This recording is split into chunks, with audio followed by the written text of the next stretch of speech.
What is up? Thank you for coming to my channel, Prison POV. Shout out to the members of the channel. Shout out to the Point of View crew and trip on this. This video, this story is going to be my Korn connection. My connection to the band Korn. And you're going to trip out, bro, how all these stories go together. And really, how many stories can you fit into a story? So trip on this. When I was 16 years old, I got my ass beat by one of the toughest dudes Bakersfield has ever put out. Not only is this dude tough, but he's crazy, bro. I mean, his best friend was this dude named Drew. And he'd always beat him up and steal his little Suzuki Samurai, homeboy. He would go to parties, and he would take a hat off his head. He'd go from person to person, expecting them to put money in the hat. If they didn't, slap them upside their head. Talk about this dude named Danger, this suicidal, who was a straight-up bully, oh, homeboy. I'm 16, he's 25, and fresh out the pen, and he straight-up whips my ass. Period. And it gave me somewhat of a PTSD. Because after it happened, I kept on seeing him. I kept on seeing him behind a tree, getting ready to jump out. I thought he was following me. I thought he was trying to chase me down to attack me, homeboy. I mean, I'm giving it to you real brief and simple when I'm saying Danger whipped my ass. I mean, I was knocked unconscious a couple of times. It wasn't just one fight right here, bro. It happened a couple of different places. Dude, I was assaulted, homeboy, by a badass. 16 years old. Gave me a little bit of some PTSD, homeboy. So couple that PTSD with some other problems I already had. I was already a wild youth. I had my own mental problems. I'd already done 6 months in the current youth facility. I was off the hook my damn self. So take all that bullshit that happened with Danger, and like I said, some other things. I ended up going into a mental hospital. Mental hospital / place for troubled youth, whatever you want to call it. It was Charter Hospital of Bakersfield, and I stayed there for 7 weeks, homeboy. Straight up mental hospital, taking psych meds, and doing therapy all day, and working the books, and just doing all that. All that BS, homeboy. Hey, but when I was there, I met this chick named Mary. Mary and I quickly became friends.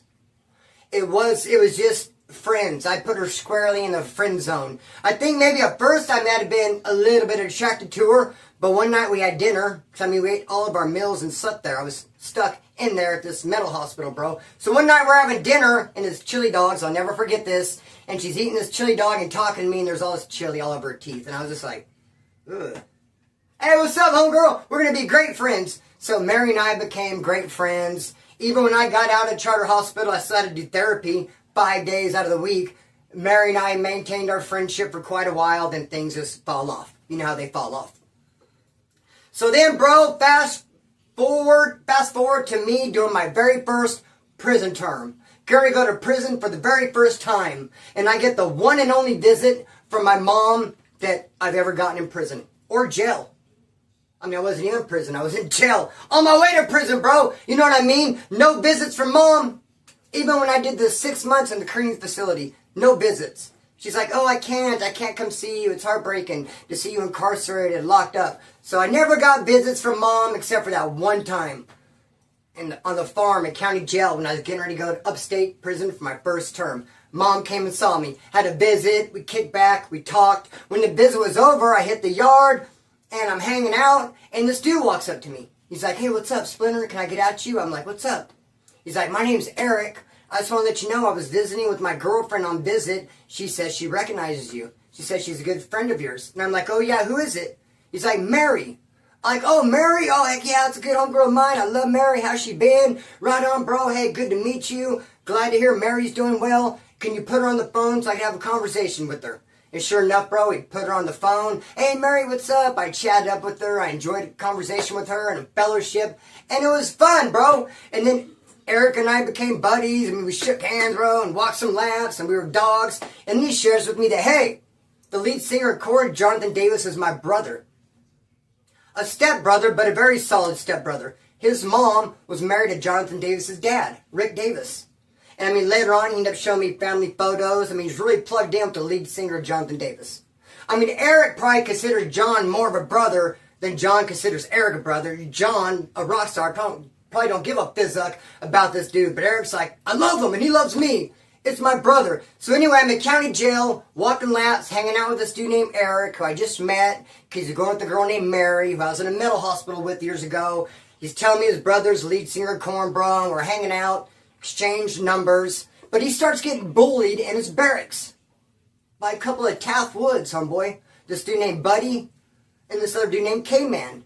They start bullying him because Eric, he ain't got no tattoos, never been to the pen, first time in jail, comes across as a little bit soft and timid, and plus he's going to store. He spent a lot of money at Tinder, homeboy. So K-Man and Buddy seen this soft-ass dude with a bunch of store, and they start pushing up on him. And they're preying on him. That's why eventually the rule was made, you need to make a wood, not break a wood. Because how many woods have been broken by other woods, homeboy? Say that fast time. Wait, say that fast 5 times. What? And it shouldn't be. We should not be preying on our own people. But you'd be surprised how much it happens. Just like these 2 Taft dudes preying on Eric. And Eric, I didn't find this out till later, but every time he went to the store, he'd buy some pouches of tobacco for them. Here's a pouch of tobacco for the wood pile for the house. Here's for you guys. And still they'd wake him up in the middle of the night. And be like, Eric, can I have a cigarette? And that's what he came and told me on the yard. He's like, man, last night I was sleeping, and those dudes woke me up, and were like, hey, can I get a cigarette? And he's like, I already buy them pouches. I was like, what, you buy them pouches? I thought, damn fool. What, they woke you up for a cigarette? Oh, hell no, I'm going to get to the bottom of this. Eric's like, no, don't say nothing. I was like, dude, too late. I already know about it. If you see it, you got to speak on it type thing. Dude, there's no way I can let that pass by, especially if these dudes are from Taft. We'll make it a Bakersfield Taft issue. I've been in a gang of riots, Bakersfield Wood, Taft Woods. We banged it out of grip. In fact, there's a dude named Taft Wood. You'll see him in the comment sections. Straight up lame. Trust and believe that. Anyway, be that as it may, homeboy, I told Eric, no, dude, I'm getting that dealt with. So anyway, Eric goes off to work, telling me, hey, please don't say nothing. But I do. As soon as he goes to work, I push up in his barracks, and I get at Buddy, and I get at K-Man. And I say, look, that dude Eric's my homeboy. You guys need to quit pushing up on him. He ain't buying you no tobacco at the store. Buy your own tobacco. You better quit waking him up, dude. That's straight out of line. You don't wake somebody up when they're sleeping. They call it stealing from the state. You're actually stealing time from the state, bro. You're supposed to be doing 6 months. Sleep as much of that 6 months away as you can. It's a joke, obviously. No sleeping after breakfast. You get what I'm saying? Hey, brother, you ain't gonna be waking up the dude no more. Straight out of line. So I put my foot down, dude, and I went to bat for him, as my dad would say, stuck up for him. But when he went to work, he rolled it up. Kind of put egg in my face. Kind of made me look stupid at the end of the day, because he never came back from work. And those dudes, Buddy and K-Man, told me, hey, your buddy Eric that you're sticking up for earlier? Yeah, your real good dog Eric. Well, I guess he rolled it up at work. He didn't come back. And it's like, what in the biz? Like, why'd you do that? I got everything squashed. Maybe he was embarrassed. He told me, don't say nothing. I'm going to say something. Anyway, I call Mary, get her on the phone, because he'd give me her number. I'm like, where's Eric? Did he roll it up? She's like, yeah, he don't want to live with those guys no more. He's afraid he's going to do something. He don't want to beat nobody up. And I'm like, move the phone away so she don't hear me laugh. I'm like, oh, yeah, true. He wouldn't want to have to fuck somebody up his last week here. No, he's scared. He ain't going to kill nothing. He ain't going to let nothing die. Heart pumps Kool-Aid. But he rolled it up, literally called his old lady and said, I had to roll it up. If I spent much more time around those dudes, I'd end up freaking beating them up, catching the assault charge, and losing time. So I rolled it up for you, babe. So that's a story he hit her with. I ran with it when I talked to her. Then, of course, Buddy and K-Man were clowning. Your homie rolled it up. Be that as it may. Hey, dog. So then, I get out of prison. One of the first people I call, Eric and Mary. They came and picked me up at my mom's house. I went out to dinner with them. We smoked weed. We drank beer. And it ended up turning into a tradition. Every time I got out of prison, they'd be the first people I'd call, and I'd go have dinner with them, and we'd smoke some pot and watch a movie. Because eventually, bro, I'd end up getting into the harder drugs. I'd be running from the cops. I'd be doing 211s. I'm way above Eric and Mary's baseline. They're squares. They're down here. Eric went to jail that one time for smoking weed on felony probation. He don't do nothing wrong. She don't do nothing wrong. Hey, I do a lot of stuff wrong. So I can only kick it with them right when I first get out. Before I go off the deep end, homeboy. So, dude, I get out. I call them up. They pick me up. We hang out. That happens several times. Fast forward, dude. I'm in CMC West doing a year flat for a stabbing.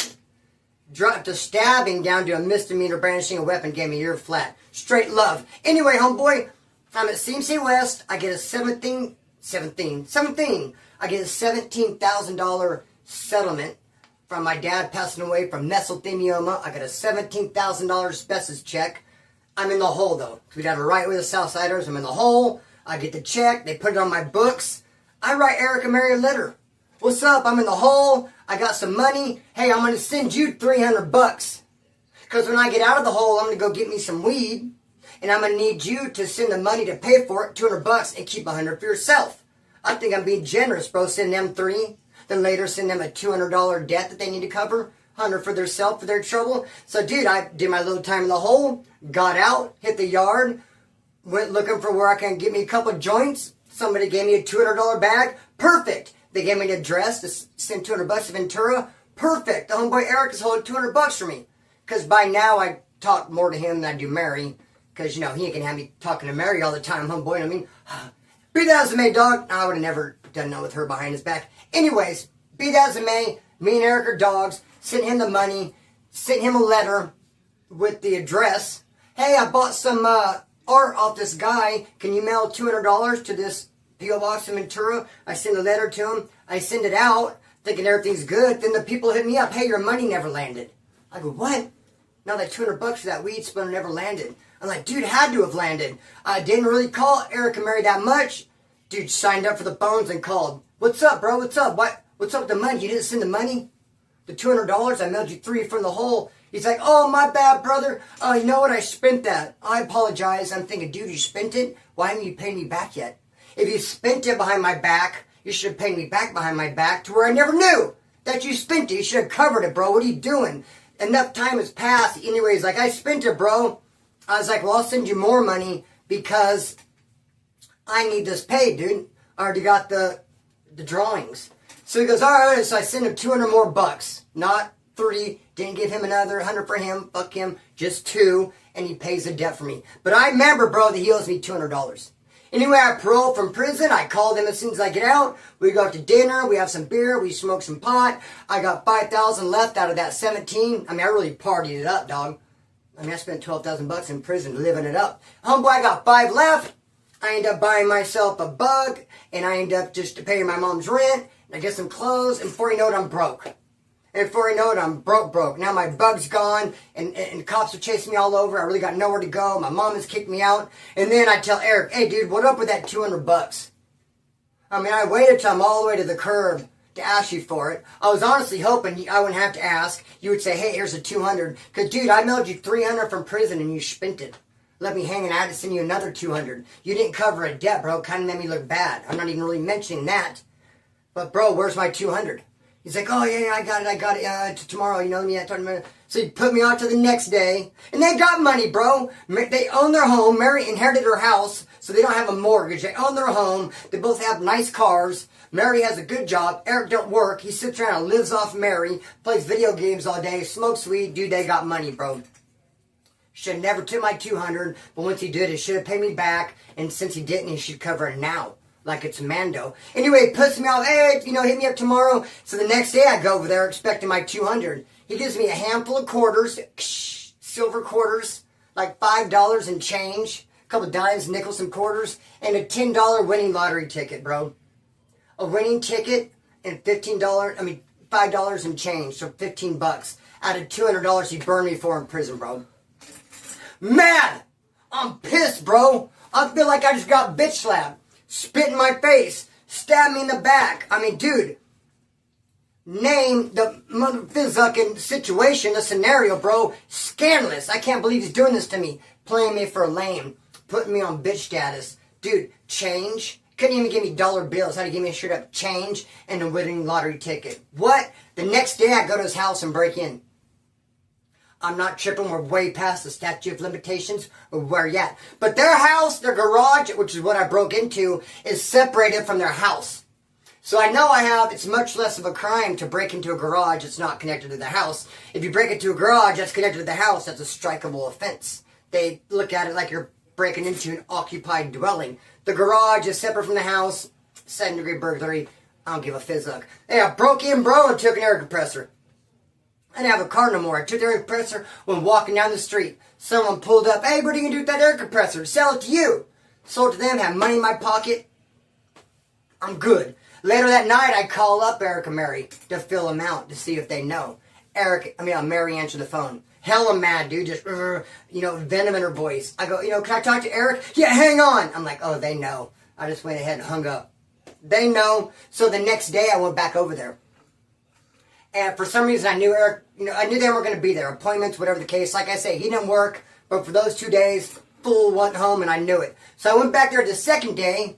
They had put like a Band-Aid. They like tried to fix what I had broke on the door. I re-broke in, bro. This time took 2 12-inch woofers in a box for a car stereo. Boom, boom, boom. 2 big-ass nice woofers, homeboy. Took them over my shoulder. Went down the block. Now, it's crazy because way back in the day, this dude named Jimbo went and did all this assault and just like fucked all these people up. And he actually made the front page of the paper. And he had long hair and a beard and a big pentagram on his hand. And I remember looking at the paper, seeing this Jimbo dude and being like, damn, that dude's crazy. Fuck, I hope I never run across him. This dude looks, nuts. But now that same Jimbo is up the street from Eric and Mary's, living in this trap house, for lack of a better word, selling dimes of heroin for the homeboy Fester. And I go over there all the time, dude, and I punk that fool Jimbo around. He tried to tell me what to do, but in my mind, it's Fester's house. I'm going by Fester's rules. Hey, Jimbo, you're living in Fester's house selling his sack. Fester's my dog, dude. Fuck you, Jimbo. If I take the sack and kick you out of here and push Fester's sack. Where you at? So Jimbo would try to talk shit. I ain't trying to hear it. I take that, those woofers, the box, all the way up to freaking Fester's, which is now Jimbo's pad, and I go in there and I shut it down. I start making phone calls trying to sell it. Now, Eric and Mary know one other convict besides me. They know me, Splinter, who goes in and out of the pen. And they know this one dude named Steve, who goes in and out of the pen. Steve and I know each other a little bit. We don't run in the same circles. He's from Eastside Bakers. We don't have the same homeboys. But the difference between him and I, when I go to Eric and Mary's house to parties and I meet some of their square friends, I don't just throw it out there that I'm a convict and show my prison ink and tell prison stories and try to impress everybody with my CDC number and, all the times I've been to Wasco and just try to impress them that I'm a convict and they're all squares, bro. I don't try to lay it on like that. I go there, dude, I downplay that. I just try to just kick it and chill and not say much. Where Steve goes over there around Eric and Mary and their square friends and throws it out there like he's some big convict and he's been to prison and all these prison stories. And, dude, miss me with that bullshit. Back one time, it was December. Cold outside. Eric and Mary invited me to a party at their house. Gonna be them and a bunch of their square friends. So I was like, yeah, I'd love to attend. So I show up, it's cold outside, bro, but they're all outside smoking some weed. I walk through the house, go out the back door in the backyard, and I see that dude, Steve. The only tattoos he has is a chest plate. That's it, just a chest plate.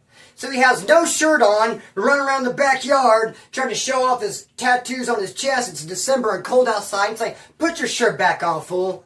If you gotta take your shirt off in the middle of December to try to impress someone with your little bitty chest work, bro, like, dude, that's sad, homeboy. Pathetic, actually. Put your freaking shirt on, bitch boy. Dude, I gave him a look, bro, and he got embarrassed when he saw me show up.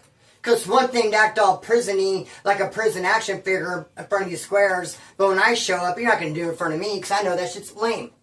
Trying to act like that and try to just get popularized off the prison look, dog. He was trying to make it his image, trying to make it his character. It was freaking lame. So anyways, bro, that dude Steve, he's whack. Anyway, I got the freaking woofers, and I go up to Jimbo's house, start making calls. Well, Eric and Mary call that dude Steve.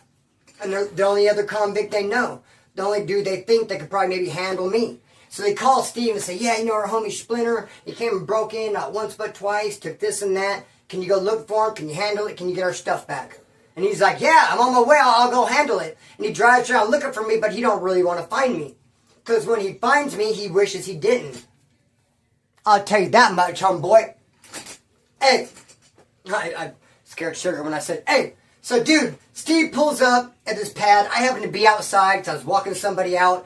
And when he sees me, he starts stuttering and panicking. And all he wants to do is make a big joke about how his seatbelt is a belt. Which is kind of funny because look at my belt that I'm wearing today is a seatbelt. But, dude, it was on the shoe on the other foot because he actually had a belt for his seatbelt.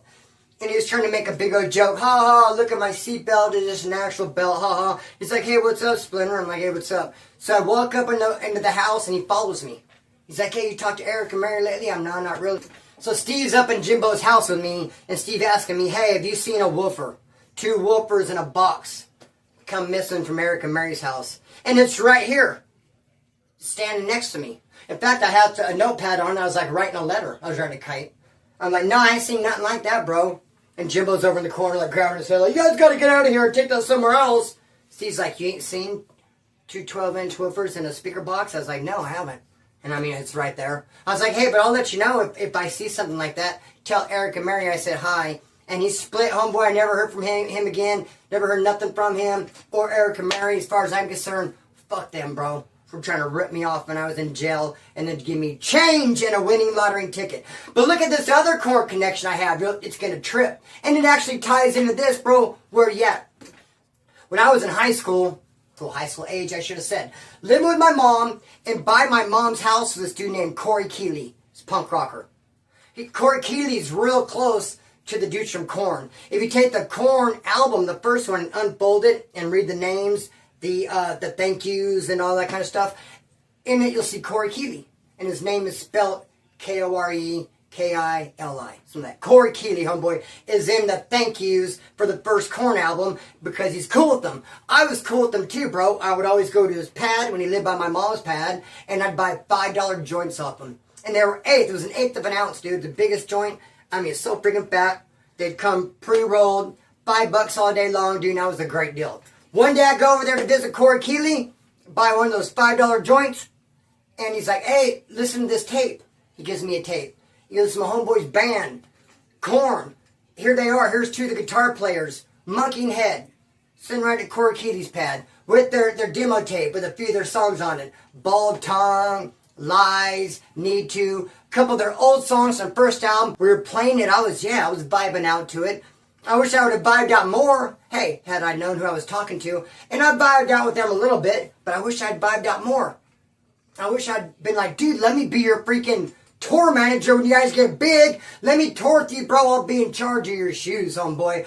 I'll make sure you never get left and right mixed up where you at. So yeah, dude, Corey Keeley was tight with Korn, and I went over there and saw him and listened to the first tape.